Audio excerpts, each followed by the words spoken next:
Nouveau jour, nouvelle chronique avec Mimi. Salut! Bonjour. Alors Mimi, tu nous parles d'un nouveau livre aujourd'hui. Tout à fait. Qu'est-ce Enfin, que ça un peut nouveau livre de 1943. Toi, tu préfères les grands classiques, Oui, les immortels, les indémodables. tout à fait. Alors de quel livre immortel tu vas nous parler aujourd'hui? Alors aujourd'hui, je vais vous parler du Voyageur imprudent de René Barjavel, un auteur français qui n'arrive pas excessivement souvent dans ses chroniques, donc comme ça c'est fait. Donc c'est un livre qui date de 1943 et c'est un livre de SF française de l'époque, ce qui est, je trouve, un bon combo, parce que j'aime bien la science-fiction, j'aime bien la vieille science-fiction avec des couvertures moches, et j'aime bien parler de livres français de temps en temps. Pour le coup, celle-ci est particulièrement moche. Oui, hein, c'est... Oh, pourquoi tout vert? On ne sait pas. Pourquoi il a une moustache? Parce que c'est un extraterrestre.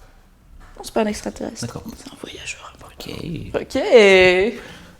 Alors, le voyageur imprudent, c'est l'histoire d'un scientifique qui découvre un produit qui s'appelle la Noélite 3 et qui permet de voyager dans le temps.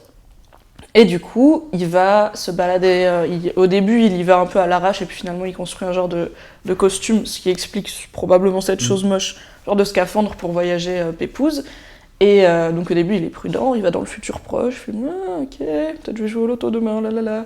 Et à un moment, il fait des bonds dans le futur très lointain pour voir ce que devient l'humanité. Et bon, c'est pas terrible en fait. Chaque humain devient hyper spécialisé selon sa place dans la société, et du coup, son corps est modifié en fonction, ce qui fait que t'as pas trop de possibilités de reconversion. Toi, par exemple, qui fait de l'internet, toute la journée qui tape sur ton clavier, tu aurais 10 doigts, 2 fois 10 doigts, parce que tu as déjà 10 doigts. 10 doigts à chaque main. Probablement, Ça et des serait très trop grands yeux pour emmagasiner les infos, mais par contre, j'aurais pas trop de jambes. On s'en fout, tu vois, je suis assise. Oui, c'est ça, oui. Ce qui serait moyen sexy. Mais C'est peut-être jouable, avec les consignes d'être blogueuse mode. Ok, je vois bien l'idée. Donc, il voyage dans le futur, etc. Il se rend compte que la société humaine ne sera pas vraiment mieux dans 100 000 ans. Donc, il y a un côté satire de la société de consommation et de production, etc. Et surtout, il va aussi dans le passé. Et là, quand tu vas dans le passé, c'est compliqué parce qu'il commence à y avoir des paradoxes. Et en fait, ce bouquin, par un Français, est le premier bouquin où il y a le paradoxe du grand-père. Qui est l'idée que si... Donc, c'est pas du spoil, c'est pas exactement tout ça. Si t'arrives à remonter dans le temps et que tu tues ton grand-père, ça crée un paradoxe, parce que si tu tues ton grand-père, t'es jamais né, et du coup t'es jamais venu le tuer. Mais si t'es jamais venu le tuer, tu es né et tu existes. Et c'est comme ça que tous les films sur le voyage dans le temps se pètent la margoulette, parce que c'est hyper compliqué à gérer. Et donc c'est le premier livre où on voit ça. Et moi j'aime beaucoup l'histoire de voyage dans le temps. J'aime beaucoup les trucs de paradoxe où les gens partent pour une exploration fantastique et en fait c'est n'importe quoi.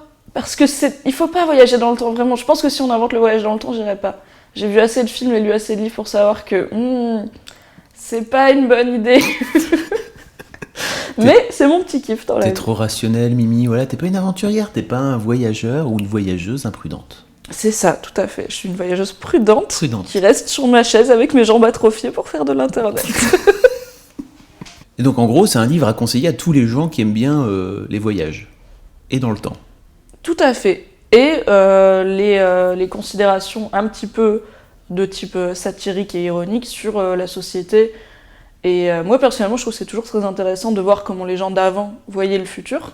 Et du coup, bon là, ça date pas d'il y a 1000 ans quoi, comme bouquin, mais ça donne déjà une idée de comment est-ce que, en tout cas, Barjavel, qui a un très beau nom pour le coup, voyait la société et l'avenir de l'humanité. Et ça, c'est toujours intéressant. Mais en même temps, c'est pas, voilà, le livre n'est pas énorme. T'as beaucoup d'aventures, parce qu'il y a plusieurs voyages et tout. Donc on rentre très bien dedans. Mais on a le sous-texte qui est aussi pas tout à fait stupide. Est-ce qu'il va dans l'an 2000 Je sais plus s'il va dans l'an 2000, j'espère. Pour voir tous les ordinateurs du monde arrêter de fonctionner. Les voitures volées. Corben Dallas et tout. Multipass. Merci beaucoup, Mimi. Salut. À plus.